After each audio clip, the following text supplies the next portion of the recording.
الحمد لله نحمده ونستعينه ونستغفره ونؤمن به ونتوكل عليه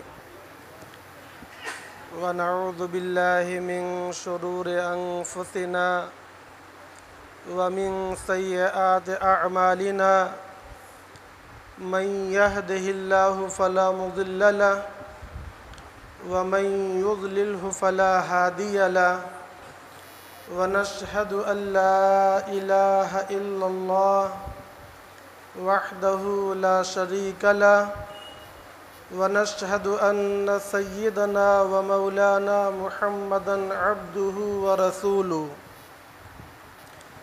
أرسله بالحق بشيرا ونذيرا وداعيا إلى الله بإذنه وسراجا منيرا أما بعد فأعوذ بالله من الشيطان الرجيم بسم الله الرحمن الرحيم قال الله تبارك وتعالى لقد من الله على المؤمنين إذ بعث فيهم رسولا من أنفسهم يتلو عليهم آياته ويزكيهم ويعلمهم الكتاب والحكمة وإن كانوا من قبل لفي ضلال مبين وقال الله تبارك وتعالى وإني لغفار لمن تاب وآمن وعمل صالحا ثم اهتدى صدق الله العلي العظيم وعن عمر بن الخطاب رضي الله تعالى عنه قال إنما تنقض عرى الإسلام عروة عروة إذا نشأ في الإسلام من لا يعرف الجاهلية وقال النبي صلى الله عليه وسلم بدأ الإسلام غريبا وسيعود كما بدأ غريبا فطوبى للغرباء او كما قال النبی صلی اللہ علیہ وسلم۔ معزز سامعین، قابل احترام صدر جلسہ اور قابل احترام معزز علماء کرام، حاضرین مجلس، بزرگوں اور بھائیوں،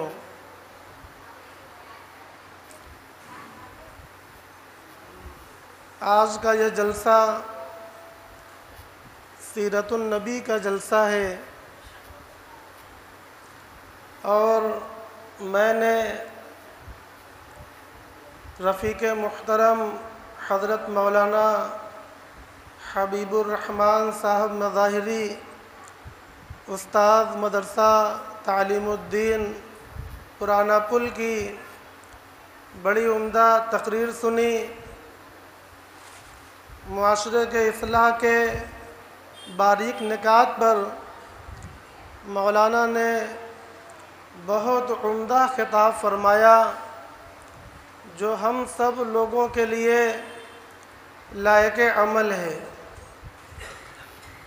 اس کے بعد جناب قاری عبد الباطن فیضی صاحب دامت برکاتہم نے مجلس کو بالکل پرنور بنا دیا۔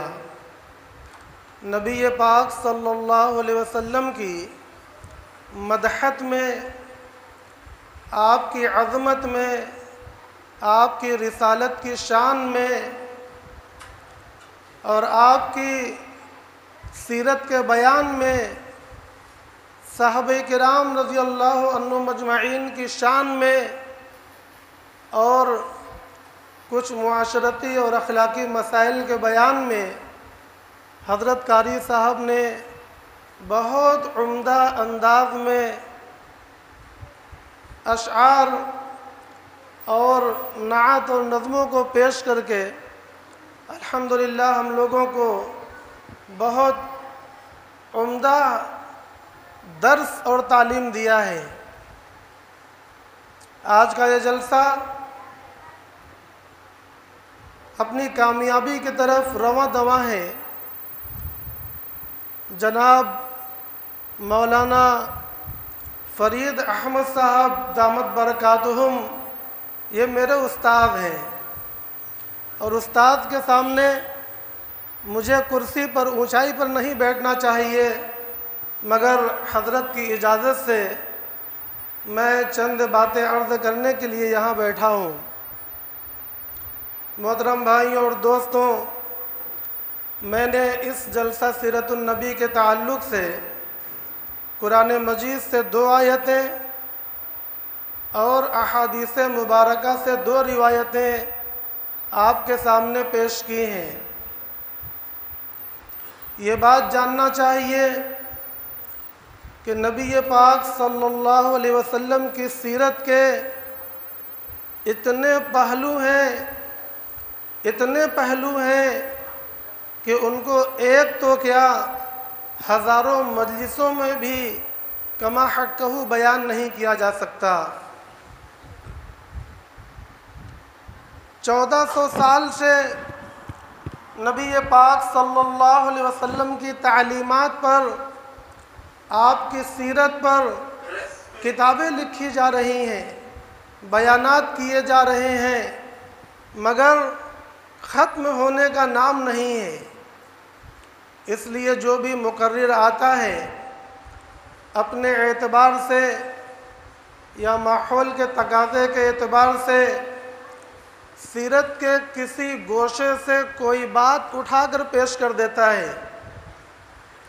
اس طرح مختلف مجلسوں میں، مختلف بیانات میں، مختلف کتابوں میں ہمیں نبی پاک صلی اللہ علیہ وسلم کی سیرت کے مختلف گوشے ملتے رہتے ہیں، اور ہر گوشہ نہایت قیمتی ہے، ہر گوشہ قابل اتباع ہے۔ ابھی حضرت مولانا حبیب الرحمن صاحب مظاہری نے جس موضوع پر خطاب کیا، ان کا تعلق ہماری معاشرتی زندگی سے ہے، نیک اعمال سے ہے۔ برائیوں کو چھوڑنا اور نیک اعمال کو کرنا، بری عادتوں کو چھوڑنا اور اچھی عادتوں کو اختیار کرنا۔ اس پر مولانا نے بہت پرمغز خطاب فرمایا ہے۔ اب میں یہ چاہتا ہوں کہ نبی پاک صلی اللہ علیہ وسلم کی سیرت سے اس حصے کو بیان کروں جن کا تعلق ہمارے یقین اور عقائد کے ساتھ ہو، تاکہ اس مجلس میں، آج کے جلسہ سیرت النبی میں عقائد کا بھی بیان ہو جائے، وہ عقائد جن کو نبی پاک صلی اللہ علیہ وسلم اللہ کی طرف سے لے کر آئے ہیں، وہ عقائد جن کو ہم لوگ شریعت اور دین کہتے ہیں۔ جس طریقے سے اعمال کا بیان کرنا یہ سیرت النبی کو بیان کرنا ہے، اسی طریقے سے جناب آقا محمد الرسول اللہ صلی اللہ علیہ وسلم کے دیے ہوئے عقائد کو بیان کرنا، یہ بھی سیرت النبی کو ہی بیان کرنا ہے۔ سیرت کا لفظ جب ہم لوگ بولتے ہیں تو ہمارے ذہن میں جناب آقا محمد الرسول اللہ صلی اللہ علیہ وسلم کی زندگی، آپ کے اعمال، آپ کے اخلاق، آپ کے عبادات اور آپ کے خیالات وغیرہ آتے ہیں۔ یہ نبی پاک صلی اللہ علیہ وسلم کی سیرت ہے۔ سیرتیں صرف نبی پاک صلی اللہ علیہ وسلم کی نہیں ہیں، بلکہ جتنے بھی انبیاء اور جتنے بھی رسول اللہ تبارک و تعالی نے بھیجے، ہر ایک کی زندگی کے احوال کو اس نبی کی سیرت کہا جاتا ہے۔ چنانچہ اللہ تبارک و تعالی نے قرآن مجید کے اندر حضرت آدم علیہ السلام سے لے کر جو کہ سب سے پہلے بشر ہیں اور سب سے پہلے نبی ہیں، جناب آقا محمد الرسول اللہ صلی اللہ علیہ وسلم تک بے شمار انبیاء اور رسولوں کے قصوں کو بیان فرمایا ہے۔ نبی پاک صلی اللہ علیہ وسلم افضل البشر ہیں، خاتم النبیین ہیں۔ اللہ تبارک و تعالی نے بے شمار انبیاء کے قصوں کو بیان فرمایا ہے۔ محترم بھائیوں اور دوستوں، یہ اللہ رب العزت نے ان قصوں کو کیوں بیان فرمایا؟ آئیے ذرا غور کرتے ہیں، ذرا سوچتے ہیں کہ نبی پاک صلی اللہ علیہ وسلم جب اتنے اعلیٰ صفات ہیں، جب آپ کے اخلاق بالکل کامل و مکمل ہیں، رہنمائی اور رہبری کے لیے پوری دنیا کو اب کسی اور نبی، کسی اور پیغمبر کی ضرورت نہیں ہے، تب اللہ تبارک و تعالی نے قرآن مجید میں 2500 سے زیادہ پیغمبروں کے ناموں کو لے کر ان کی زندگیوں کو کیوں بیان فرمایا ہے؟ یہ سوال ہے۔ ویسے تو بہت سے انبیاء کے ناموں کو اللہ نے بیان نہیں فرمایا اور ہم ان کے قصوں کو نہیں جانتے، مگر جتنوں کو بیان فرمایا وہ بھی کم نہیں ہیں۔ ان کے قصے قرآن مجید کے اندر بھرے پڑے ہیں۔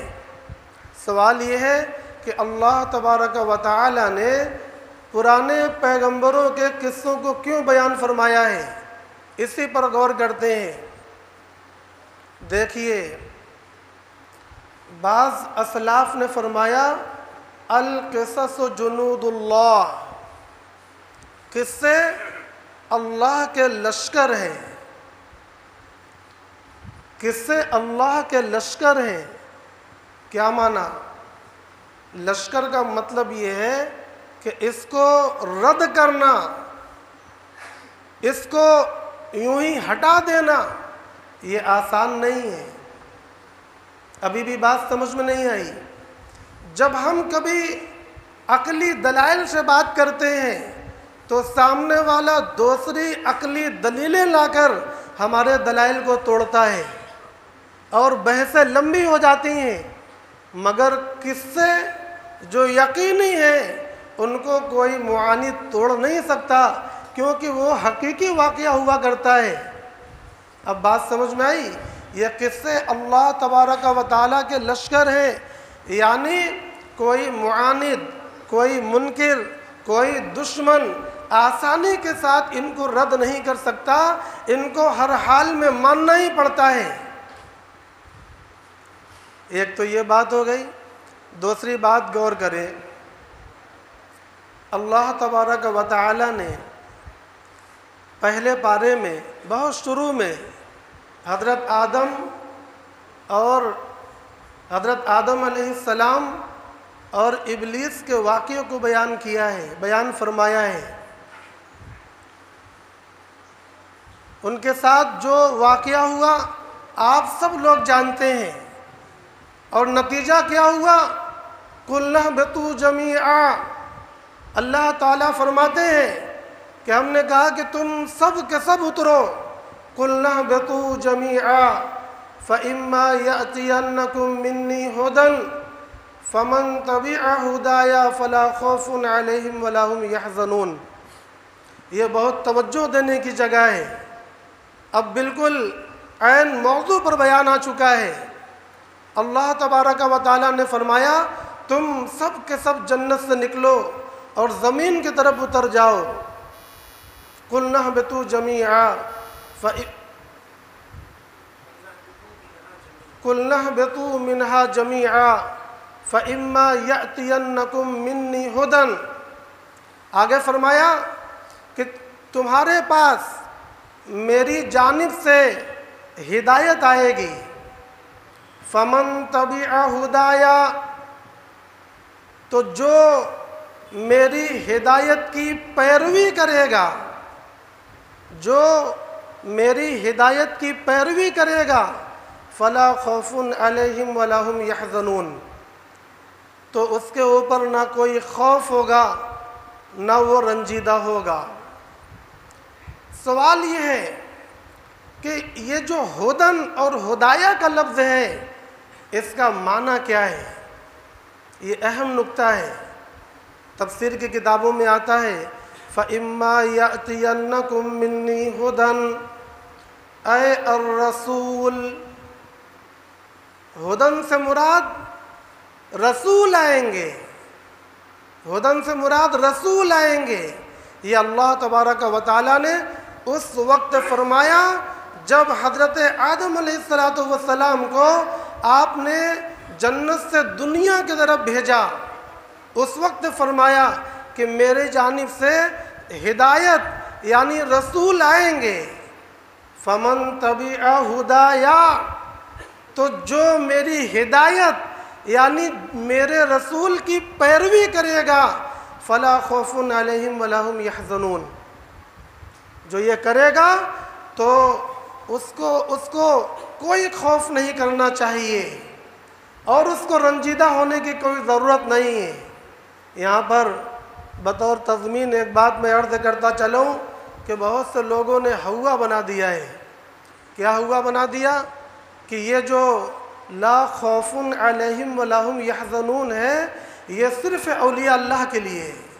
الا ان اولیاء اللہ لا خوف علیہم ولا هم یحزنون، اس طرح اس کو بیان کیا جاتا ہے کہ عام مومنین یہ سمجھتا ہے کہ یہ ہمارے بس کی بات نہیں ہے، یہ ہماری طاقت کی بات نہیں ہے۔ محترم بھائیوں اور دوستوں، جبکہ قطعاً ایسا نہیں ہے۔ ابھی میں نے قرآن کی آیت آپ کو سنائی، ہرگز ایسا نہیں ہے۔ اللہ تبارک و تعالیٰ نے شروع دن میں یہ کہہ دیا تھا کہ میں ہدایت بھیجوں گا، یعنی رسول کو بھیجوں گا، اور جو ان کی پیروی کرے گا تو ان کے لیے پھر یہ بشارت ہے، وہی بشارت جو اولیاء اللہ کے لیے ہوا کرتی ہے۔ اس سے ایک اور نتیجہ ہم لوگ مستنبط کر سکتے ہیں کہ اللہ کا ولی بننا یہ طاقت کے باہر کی چیز نہیں ہے۔ ہاں، نبی بننا یہ طاقت کے باہر کی چیز ہے۔ جسے اللہ بناتے ہیں بس وہی بنتا ہے۔ کوئی چاہے کہ ہم عبادت کر کے، ریاضت کر کے اور مجاہدہ کر کے اور ترک دنیا کر کے، کوئی کرم کر کے ہم نبی بن جائیں تو ہرگز نبی نہیں بن سکتا۔ کوئی یہ چاہے کہ ہم صحابی بن جائیں، یہ کسی کے بس کی بات نہیں ہے۔ جس کو اللہ تبارک و تعالی نے صحابی بنایا وہ صحابی بنا۔ ہم اور آپ چاہیں تو ممکن نہیں ہے، سب جانتے ہیں، لیکن ولایت کوئی ایسی چیز نہیں ہے۔ آپ بھی چاہیں آپ بھی ولی بن سکتے ہیں، اور ہم بھی چاہیں ہم بھی ولی بن سکتے ہیں۔ ولی بننے کی شرائط کیا ہے وہ بھی اسی آیت کے اندر بیان کر دی گئی ہے۔ فَإِمَّا يَأْتِيَنَّكُم مِّنِّي هُدًى فَمَن تَبِعَ هُدَايَا، یہ ہے ولی بننے کی شرط، ہدایت کی اتباع کرنا، رسول کی اتباع کرنا۔ جس زمانے کے اندر جو رسول تھے اس زمانے کے اندر اس رسول کی مکمل اتباع کرنے والا یہ ولی کامل ہے۔ ہمارے زمانے میں جناب آقا محمد الرسول اللہ صلی اللہ علیہ وسلم کا زمانہ ہے، اور آپ کا زمانہ قیامت تک کے لیے ہے، کبھی ختم ہونے والا نہیں ہے، کسی دوسرے نبی کا زمانہ آنے والا نہیں ہے۔ اب جناب آقا محمد الرسول اللہ صلی اللہ علیہ وسلم کی اگر کوئی کامل و مکمل اتباع کرتا ہے، پیروی کرتا ہے، تو وہ یقیناً ولی کامل ہے۔ اس کے لیے لا خوف علیہم ولا هم یحزنون کی بشارت قرآن مجید نے دی ہے۔ حضرت آدم علیہ السلام دنیا میں تشریف لائے، آپ کی نسلوں میں 10 نسل تک اپنے باپ دادا یعنی آدم علیہ السلام کے دین پر لوگ تھے، سب کے سب مسلمان، سب کے سب نیک اور مومن، لیکن 10 قرن گزرنے کے بعد لوگوں کے عقیدوں میں، لوگوں کے یقین میں فرق آ گیا۔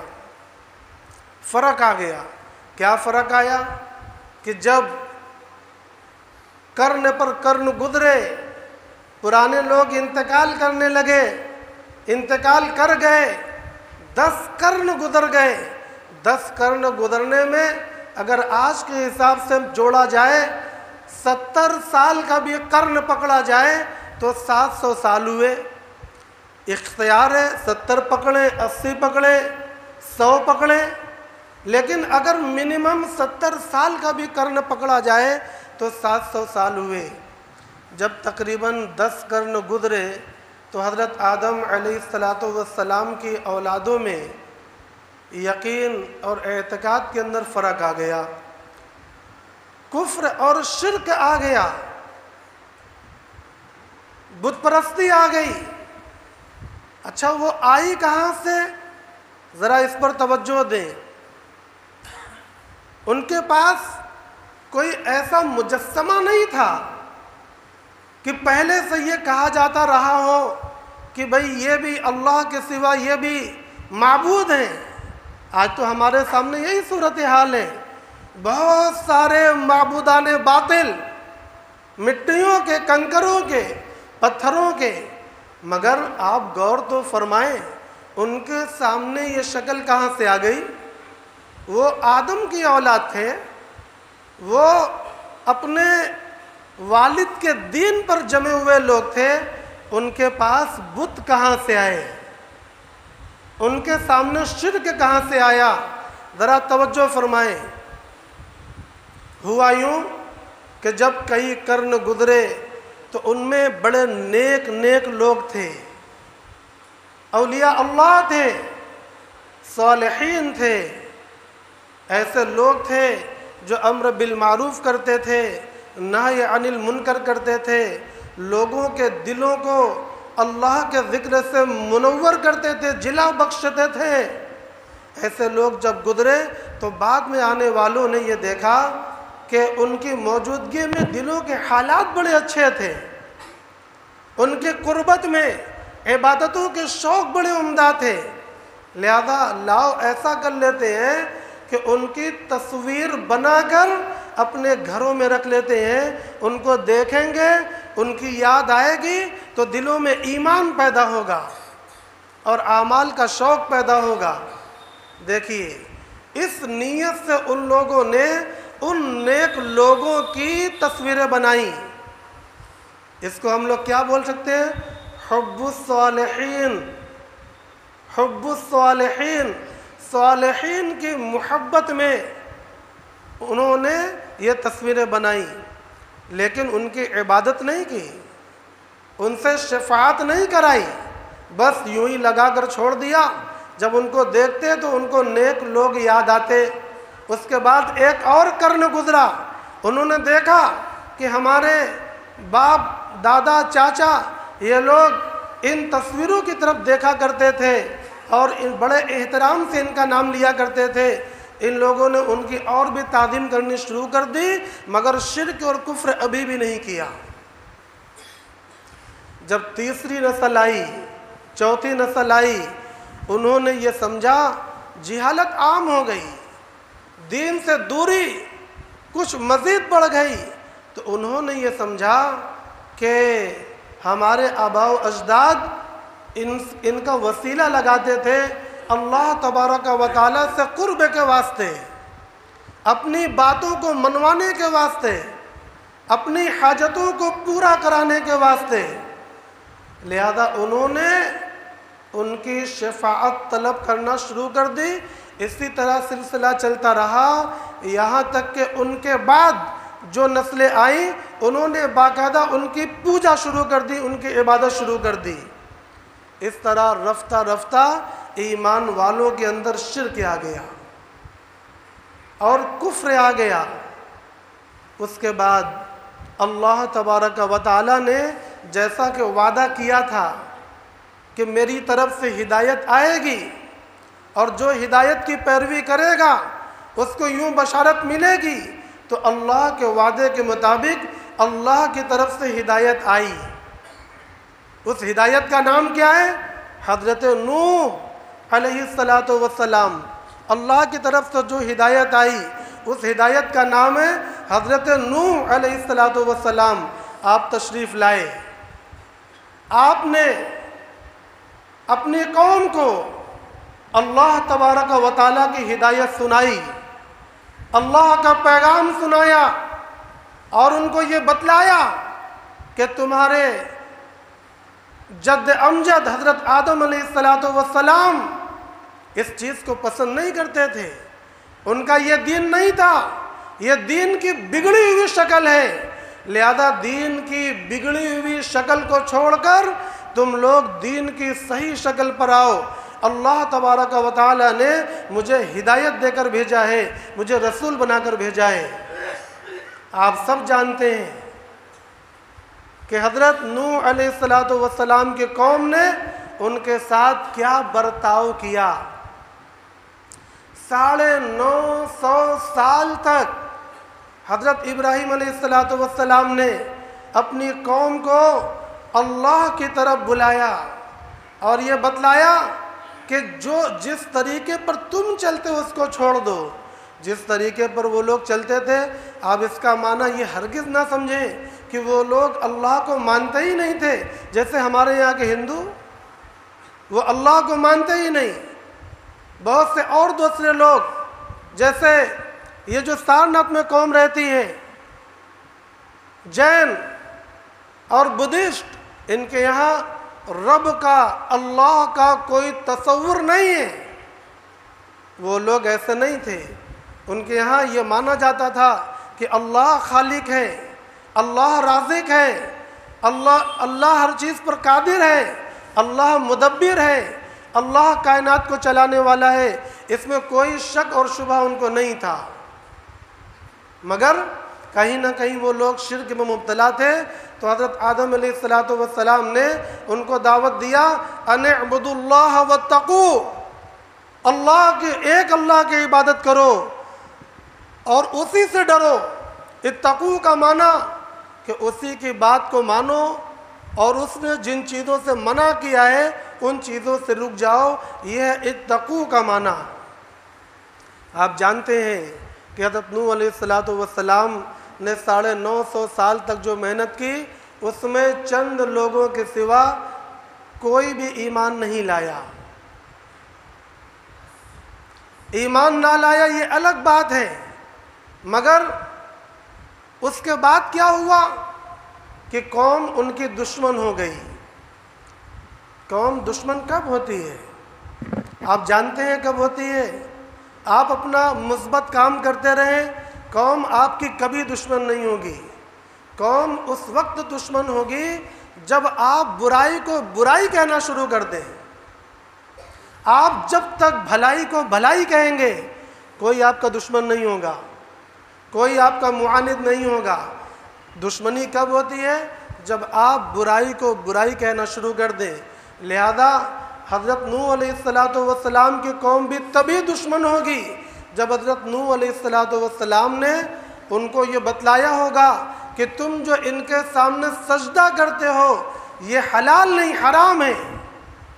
تم جو اتنی تعظیم کرتے ہو، تم جو ان سے حاجت طلب کرتے ہو، یہ جائز نہیں، یہ حرام ہے۔ اس وقت قوم ان کی دشمن ہوگی، ورنہ آپ تجربہ کر کے دیکھیں کوئی دشمنی نہیں کرتا۔ حضرت نوح علیہ السلام کے بعد اللہ تبارک و تعالیٰ نے اور بھی قوموں کا تذکرہ کیا ہے، عاد کا، سمود کا، اور حضرت ابراہیم کا، حضرت یوسف کا، حضرت لوط کا۔ ان کی قوموں کے ساتھ ان کا کیا معاملہ ہوا، بس مختصراً اپنے دماغ میں رکھیے۔ وہ یہ انبیاء آئے اور اپنی قوم کو ایک مخصوص چیز کی دعوت دی۔ وہ مخصوص چیز کیا تھی؟ ان اعبدوا اللہ واتقوہ۔ ہر ایک نبی کے یہ الفاظ قرآن مجید نے نقل کیے ہیں، کبھی متفرق جگہ پر اور کبھی کسی ایک صورت میں اکٹھے بھی بیان کیے ہیں۔ غالباً سورہ شعراء کے اندر کئی ایک نبیوں کے اکٹھے یہ الفاظ نقل کیے گئے ہیں۔ قوم ان کی دشمن ہوئی، ان کو شہید کیا، ان کو نکالا، ان کو دھمکایا، ان کو مارا، ان کو پیٹا، ان کو جلا وطن کیا، ان کو سخت مصیبتوں کا سامنا کرنا پڑا، یہاں تک کہ حضرت موسیٰ علیہ السلام کا دور آیا، پھر حضرت عیسیٰ علیہ السلام کا دور آیا، اور بنو اسرائیل آپ کے دشمن ہو گئے۔ آپ بنو اسرائیل کے نبی ہیں اور بنو اسرائیل آپ کے دشمن ہو گئے، آپ کو سولی پر چڑھانے کی سازش کی۔ پھر جناب آقا محمد الرسول اللہ صلی اللہ علیہ وسلم کا مبارک دور آیا، مبارک دور آیا۔ نبی پاک صلی اللہ علیہ وسلم جب تک رسول نہیں بنائے گئے، جب تک نبی نہیں بنائے گئے، آپ کی قوم آپ سے محبت کرتی تھی، آپ کی قوم آپ کو امین کہتی تھی، آپ کے پاس امانت رکھتی تھی، آپ کو صادق کہتی تھی۔ آپ کو یاد ہوگا جب نبی پاک صلی اللہ علیہ وسلم کی عمر مبارک 35 سال ہوئی، اس وقت قریش کعبے کی نئی تعمیر کرنے کا ارادہ کر رہے تھے۔ جو بھی واقعہ ہے مختصراً یہ عرض ہے کہ جب وہ تعمیر ہو رہی تھی، حجر اسود کو رکھنے کا موقع آیا تو قریش کے جو مختلف قبائل تھے ان قبائل کے اندر جنگ چھڑ گئی، اور یہاں تک نوبت آ گئی کہ پیالے میں خون بھر کر اپنے ہاتھوں کو ڈبا کر مختلف قبیلوں نے، قوم نے یہ قسم کھائی کہ پتھر یا تو ہم رکھیں گے یا شدید ترین جنگ ہوگی اور سر اور دھڑ کٹیں گے۔ جنگ چھڑ گئی، شدید جنگ کا ماحول پیدا ہو گیا۔ مشورہ بیٹھا کہ اس کا حل کیسے نکلے گا، حجر اسود کیسے رکھا جائے گا۔ تو اس میں کسی بزرگ نے یہ بات کہی کہ ایسا کرو کہ صبح مسجد حرم میں ہم لوگ بیٹھیں گے، اور ہم لوگوں کے بیٹھنے کے بعد سب سے پہلے جو بندہ آئے گا اسی کو حکم اور فیصل بنا لیں گے۔ اس وقت نبی پاک صلی اللہ علیہ وسلم کے عمر مبارک صرف 35 سال ہیں، آپ ابھی نبی نہیں بنائے گئے ہیں۔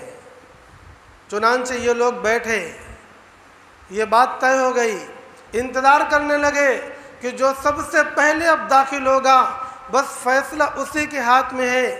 اللہ کا کرنا ایسا ہوا کہ اس وقت سب سے پہلے جو بندہ داخل ہوا وہ جناب آقا محمد الرسول اللہ صلی اللہ علیہ وسلم تھے۔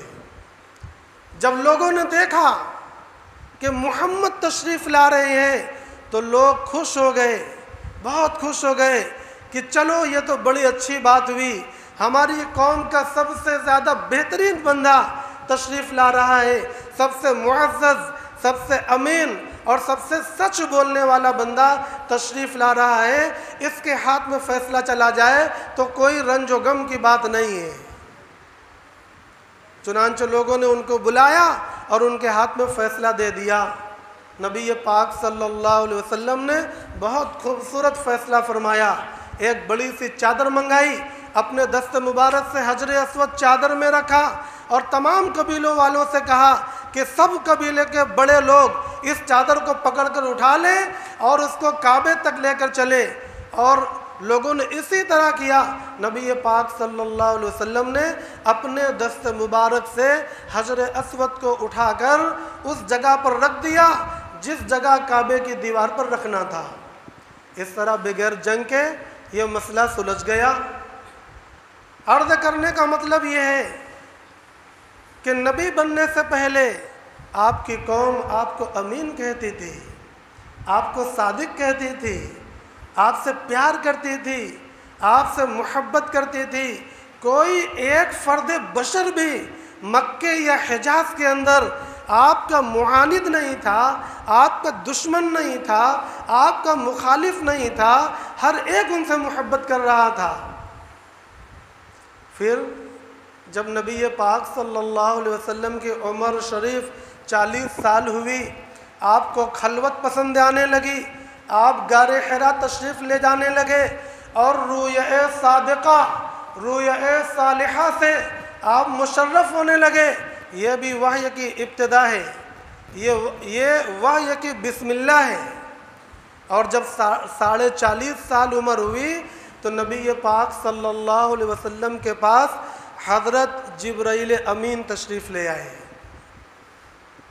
غار حرا کے اندر آپ کو بالکل معلوم نہیں تھا کہ مجھے نبی بنا دیا جائے گا، کبھی میرے پاس اللہ کا فرشتہ تشریف لے کر چلا آئے گا۔ آپ دیکھ کر گھبرا گئے۔ حضرت جبرائیل امین نے نبی پاک صلی اللہ علیہ وسلم کو اپنی گود میں یوں اٹھایا، اپنے سینے سے لگایا اور ان کو بھینچا، دبایا۔ نبی پاک صلی اللہ علیہ وسلم نے فرمایا فغطنی، مجھ کو اپنے سینے سے لگا کر دبایا، حتیٰ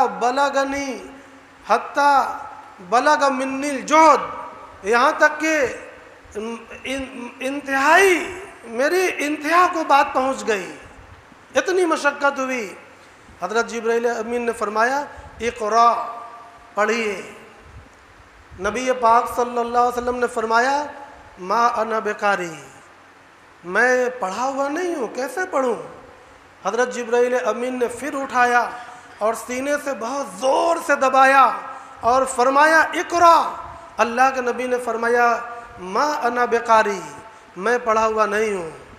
حضرت جبرائیل امین نے تیسری مرتبہ پھر اٹھایا اور زور سے دبایا اور فرمایا اقرا بسم ربک الذی خلق، خلق الانسان من علق، اقرا وربک الاکرم الذی علم بالقلم، علم الانسان ما لم یعلم۔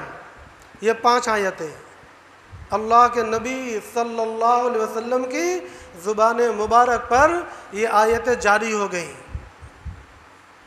آپ گھر تشریف لے گئے، حضرت خدیجہ رضی اللہ تعالی عنہ سے فرمایا، آپ نے فرمایا کہ عجیب حادثات میرے ساتھ ہو رہے ہیں، ایسا لگتا ہے کہ انہی حادثات میں میری جان چلی جائے گی۔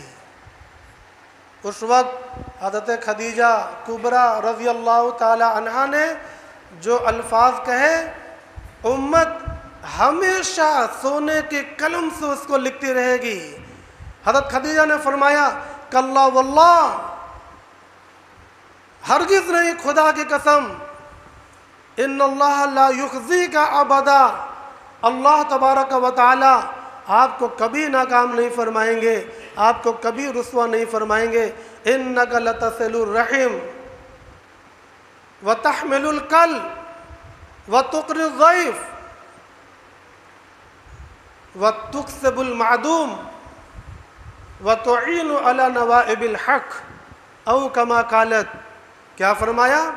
خدا کی قسم، بے شک اللہ آپ کو ہرگز رسوا نہیں فرمائیں گے، ناکام نہیں فرمائیں گے، اس لیے کہ آپ کے جو اعمال ہیں وہ یہ ہے کہ آپ رشتہ داروں کے ساتھ صلہ رحمی کرتے ہیں۔ محترم بھائیوں اور دوستوں، رشتہ داروں کے ساتھ صلہ رحمی کرنا یہ دین کا ایک اصولی حکم ہے۔ آج جس طریقے سے بہت سی کمیاں ہمارے اندر آئی ہیں، اس میں ایک بڑی کمی یہ بھی آئی ہے کہ ہم نے رشتہ داروں کے ساتھ صلہ رحمی کرنا چھوڑ دیا ہے۔ اسلام نے صلہ رحمی کا حکم دیا ہے۔ آگے بڑھتے ہیں، اس پر بات ہوگی انشاءاللہ۔ فرمایا وَتَحْمِلُ الْكَلْ، اور کمزوروں کا، بوڑھوں کا آپ بوجھ اٹھا دیتے ہیں۔ وَتُقْرِي الضَّيْفَ، اور مہمانوں کو آپ کھانا کھلاتے ہیں۔ وَتُكْسِبُ الْمَعْدُومَ، اور جو لاچار ہیں، بے بس ہیں، معذور ہیں، ان کے لیے آپ جاتے ہیں، ان کے لیے کمانے جاتے ہیں اور کما کر ان کو لا کر دیتے ہیں۔ آج ہے ہمیں کوئی ایسا کرنے والا؟ کسی غریب کے لیے، کسی معذور کے لیے وہ جائے، دکان میں جائے، بازار میں جائے، کارخانے میں جائے کہ آج میں جو کماؤں گا وہ ساری کمائی اس بندے کی ہے جس کے لیے میں نیت کر کے آیا ہوں۔ رسول اللہ صلی اللہ علیہ وسلم ایسا کرتے تھے۔ وَتُعِينُ عَلَى نَوَائِبِ الْحَقِّ، اور جب کوئی آسمانی یا زمینی آفت آ جاتی ہے تو آپ اس میں لوگوں کی مدد فرماتے ہیں۔ الحمدللہ ہمارے معاشرے میں بھی بہت سے لوگ آسمانی اور زمینی آفتوں میں مدد کرتے ہیں، مگر جتنے لوگ کرتے ہیں وہ کافی نہیں، کم ہیں۔ ہم میں سے ہر مسلمان کو یہ چاہیے کہ نبی پاک صلی اللہ علیہ وسلم کی اس مبارک سیرت پر پورے طریقے پر عمل کرنے والا بن جائے۔ اس طریقے سے حضرت خدیجہ رضی اللہ تعالی عنہا نے آپ کو تسلی دی۔ اس کے بعد کچھ دنوں تک وحی کا سلسلہ رکا رہا۔ حضرت خدیجہ رضی اللہ تعالی عنہا نبی پاک صلی اللہ علیہ وسلم کو لے کر اپنے چچا زاد بھائی ورقہ بن نوفل کے پاس تشریف لے گئیں، اور ورقہ بن نوفل اس وقت نصرانیت کے بڑے عالم تھے، عالم نہیں تھے، بڑے عالم تھے، کافی عمر دراز ہو گئے تھے، 100 سال پلس آنکھوں کی بینائی جا چکی تھی، مگر اس حال میں بھی آپ عبرانی زبان میں انجیل لکھ رہے تھے۔ یہ ابن اسحاق کی جو سیرت کی کتاب ہے اس کے اندر میں نے پڑھا ہے، وہ عبرانی میں انجیل لکھ رہے تھے۔